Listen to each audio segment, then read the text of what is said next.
Setelah Rasul Paulus dipanggil Tuhan, gereja jemaat yang akan didirikan itu ada kelanjutannya. Yesus harus diberitakan dasar-dasar kenapa Paulus menemukan hal ini.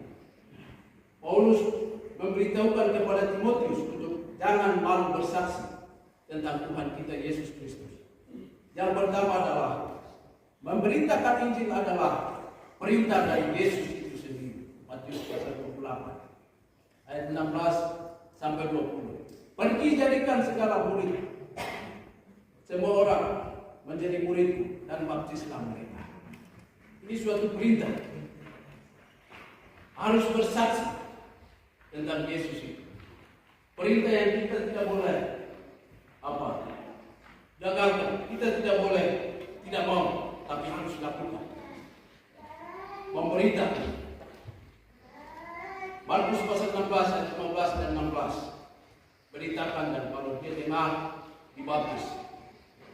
Kalau dia percaya dibaptis, kalau tidak percaya dihukum. Tidak dibaptis akan dihukum. Ini satu perintah. Sehingga Rasul Paulus memberikan kepada Timotius untuk pergi. Jangan malu bersaksi tentang Tuhan itu. Itu dasar yang pertama. Yang kedua, 2 Timotius pasal 1 ayat 7. Allah memberi kepada kita roh yang membangkitkan. Roh yang membangkitkan, bukan roh takut-takut, roh lemah-lemah tidak. Rasul Paulus bilang, hai Timotius, kau harus bersaksi tentang Yesus itu. Karena Allah memberikan kepada kita roh yang membangkitkan. Kalau kita kembali lagi kepada Kisah Para Rasul pasal 1 ayat 8. Tetapi kamu akan menerima kuasa kalau Roh Kudus turun ke atas kamu. Dan kamu akan menjadi saksi dari Yerusalem dan seluruh Samaria, Judea, Samaria sampai ujung bumi.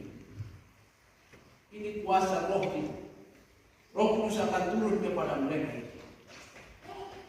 Sehingga kita tidak akan malu. Timotius tidak akan malu bersaksi kalau Roh Kudus itu terus memimpin Timotius. Roh Kudus itu terus bersama Timotius. Roh Kudus itu terus memberikan kemuliaan kepada Timotius. Karena 6 tahun lamanya kami terus ada di sini.